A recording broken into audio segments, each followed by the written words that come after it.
Hello everyone, welcome back to another video. I think nobody's really covering this. I think it's kind of annoying, but in case you didn't already know, and I know a lot of people in the political world actually do know, but some people actually might not know, shockingly enough. In case you didn't already know, there is a special election that's going to be happening this year in Rhode Island's 1st congressional district. Now, this is a very interesting race, not because of who's going to win it. It's going to be a Democratic hole no matter what. But what this is going to do, it's essentially interesting because of the primaries, which are going to be held September 5, so you better keep your eye out on those if you actually find this interesting. If by the end of this video you do not find this race interesting, well, then I'm sorry, you just aren't as into politics as you thought. Anyway, this is actually an insane race. There are so many people running in this race to try and replace incumbent Democratic Representative David Cicilline. Yes, I think Cicilline. Yes, that's how you say it. And yeah, it's going to be crazy. He's expected to resign June 1, 2023, to become the president and CEO of the Rhode Island Foundation.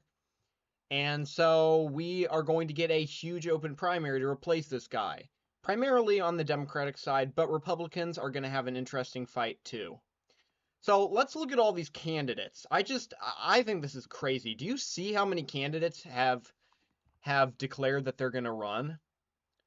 Let's just go down the list, okay? And then I'll tell you who I think most likely is going to get the nomination.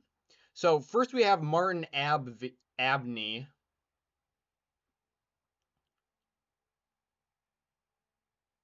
And you know what? Let's actually read about this guy. Actually, you know what? Never mind. There's nothing about him. Forget that. Forget that crap. Anyway, Martin Abney. He's a state representative from the 73rd district. He's been there for like 10 years. So, I mean, it makes sense. He kind of wants an upgrade, you know. Does he have a chance? Depends on name recognition. He can probably go around and say he's black and that will help him, but other than that, I'm not sure if he'll get that far. He's only a state representative, and there are candidates with better name recognition than him in this primary. Gabe Amo, or Amo, however the heck you say that. He's the former deputy director of the White House Office of Intergovernmental Affairs. Former deputy. That's actually interesting. However, he does not have a Wikipedia page, so screw that guy. He probably will not actually make it that far.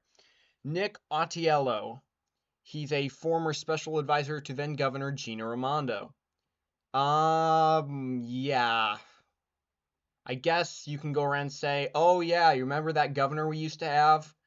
I was the former advisor to her, so I kind of matter, don't I? Don't I matter? Don't I matter? I don't think so, guys. I don't think he has a shot. Pamela Azar, Lincoln Town Councilor.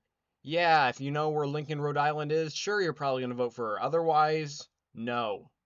You're not getting anywhere, man. Mikada Barnes, bus driver. I'm not going to talk about that one. There's no chance.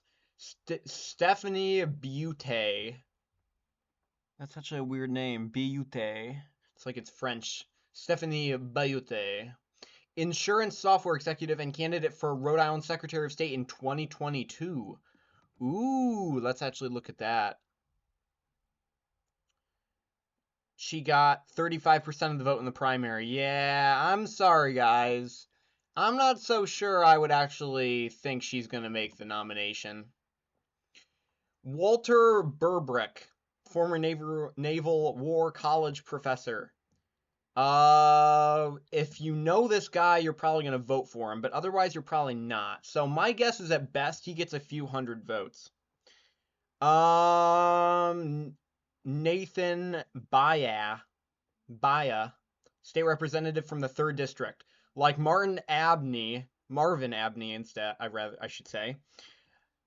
This guy is going to just get votes from his own district. He's probably not going to actually make it that far, so forget about him. Sandra Cano, state senator from the 8th district. Gosh, what is it with all these state representatives and senators running? Like, geez, calm down, people. Do you really think you have a shot in this huge primary of 17 candidates? Probably not. Let's move on to Donald Carlson, the Senior Executive Director of the Say Leadership Program at Yale Law School, and former aide to then U.S. Representative Joe Kennedy. Oh, interesting. So this guy could go around and say, "You remember that Kennedy guy?" Oh, wait, but Kennedy's from Massachusetts, so actually screw that. Wait, Joe Kennedy the second. He was from Massachusetts though. I mean, why would you go around and say, "Oh yeah, I worked for Joe Kennedy the second"? I mean, why would you go around and say that when the guy's literally from Massachusetts and this is Rhode Island? Carpetbagger. Okay, anyway. Stephen Casey, state representative from the 50th district. Would you stop with the state representatives? I'm sick of this. John Goncalves, Providence City Councilor. I mean, I guess Providence will like him. Maybe that actually matters. Who knows? You know who I really think has a shot though? Sabina Matos, the Lieutenant Governor of Rhode Island. There's where we see. There's where we see somebody who could actually win this. The Lieutenant Governor of Rhode Island. You know, that's perfect. In fact, I can practically guarantee Sabina Matos will probably be the next U.S. representative because she's going to win this primary hands down. Of all of these candidates, she has the most name recognition.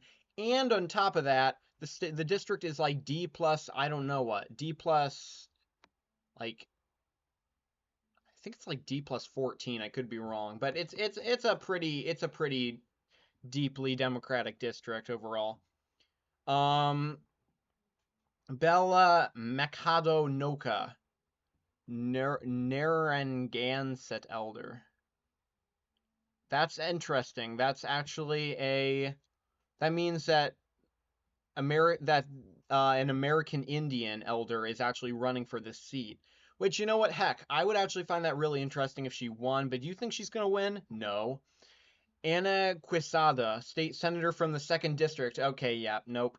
Aaron Regenberg, former state representative from the 4th District, candidate for lieutenant governor of Rhode Island in 2018.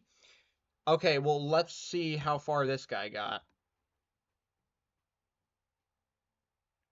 Okay, wow. All right, all right, all right. This guy could actually be a good candidate. Look at this guy. And I'm actually surprised.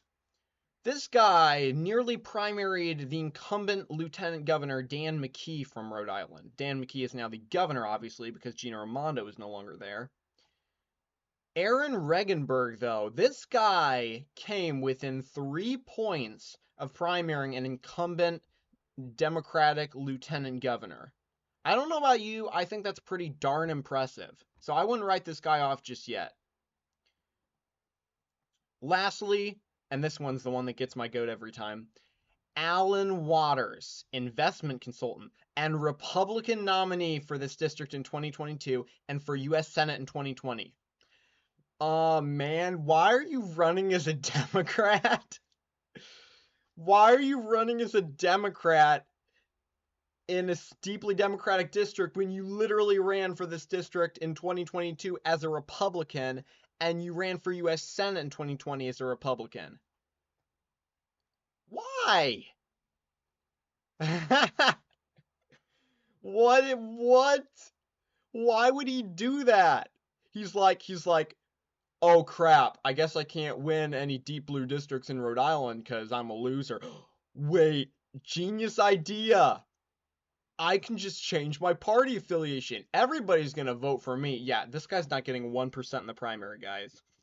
Okay, this guy filed paperwork. Whoever the heck he is, you're gonna have to do your research, but I'm pretty sure nobody knows who he is. Then we have a whole bunch of people who are expressing interest in running in this district. We have a few mayors, Mayor Pawtucket, Mayor of East Providence, Mayor of Woonsocket. But yeah, I think it's probably more likely than not going to be the Lieutenant Governor of Rhode Island running on the Democratic side. And of course, they list these like potential candidates, like they think Nellie Gorbea, the Secretary of State of Rhode Island, or the former Secretary of State, rather, they think she can make a run. She would probably have a decent chance at winning the nomination if she ran. But I think more than likely it's going to be Sabina Matos that wins. So, yeah. Now let's go to the Republican primary.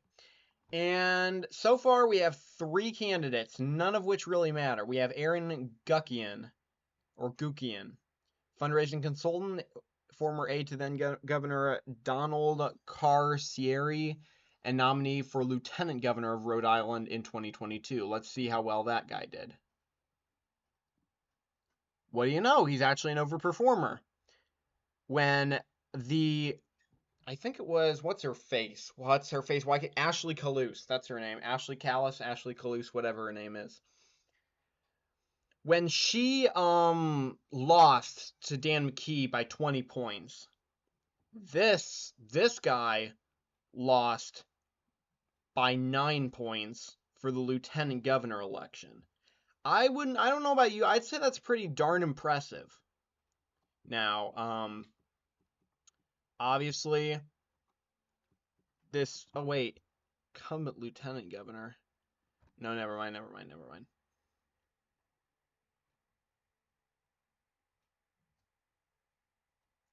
But yeah, this guy actually could be solid for all I know. He could actually manage to somehow make this race closer than expected. Is any Republican actually going to win this race? No. But it's all about primaries, guys. You know, you got to pay attention to primaries. You never know what you're going to get. Anyway, oh wait, we didn't finish. Stephen Scully, a dentist. Wouldn't you love to have your dentist be a congressman? Wouldn't that be funny? Dana Traversi, cybersecurity analyst. Okay, yeah, sure, whatever. Do your thing. Jessica De La Cruz is listed under the potential candidates section. She's a minority leader of the Rhode Island Senate, and she's from the 23rd District.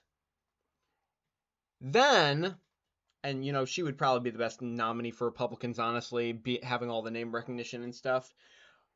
Well, apart from one other person, we're going to get to him in a second. Barbara Ann Fenton Fung. She is the wife of Alan Fung.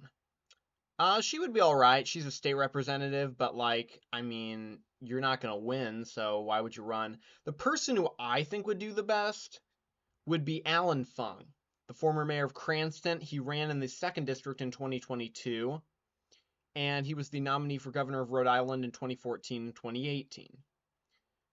Alan Fung is, I don't really know. On one hand, I think he would be a good candidate because he's got good levels of charisma. I mean, he got huge crowds wherever he went when he ran for Congress in 2022. The only reason Alan Fung lost in 2022 was not because he was Trump endorsed or any such thing. It was because the district was simply too blue and he just wasn't strong enough. I mean, he was strong, but he just, like, the abortion, everything just kind of came together against him. And that was really kind of the issue for him in 2022. He wasn't like Trump endorsed or anything like that. He was just like he was like a moderate Republican. So it wasn't like he was Trumpy or anything necessarily. But anyway, we look at Alan Fung. He nearly won in 2022. I really wish he had won. This guy would have been such a good congressman. He won all sorts of counties. He lost by around 7,000 votes, 7.5 thousand votes, and about 3.7 percentage points. It's kind of sad, but there it is. This guy, in my opinion, would be the best candidate. But likely we're going to get like Stephen Scully or whatever. This Dennis guy is the nominee, so forget I even said that. It doesn't matter, guys. Finally, I want to look at one last thing. We're going to look at how this district voted back in 2022. This district voted for David Cicilline by, what is that? Oh, 28 percentage points about. 2020, it voted for Cicilline by, wow, that's insane actually. But that's only because there wasn't a Republican. So let's go back to 2018. I just want to give you an idea of the voting history of this district. David Cicilline won by well over 30 in 2018, and in 2016 with wait, wait. Oh, he won about the same then too, so about 29. So, yeah, I mean it's really a safe Democratic district. Republicans would probably be happy if they could get this district to shift a few points to the right, maybe get it to be like D plus 24 instead of D plus 28, maybe even D plus 23 or D plus 22. But regardless, this is a district Republicans can't hope to win, but that they can certainly try their best to make close. Again, I think the most likely Democratic nominee for the 2023 special election is going to be the Lieutenant Governor of Rhode Island, and likely that is how it's going to play out. So anyway, thanks for watching this video about Rhode Island. I know nobody thinks about Rhode Island because it doesn't even exist, but there you go. This is the video that you clicked on and you just watched it, so congratulations for that. Thank you for watching. Like, subscribe, do all those things. Share this video if you want to, I don't care. And I will see you in a new video next time. Bye.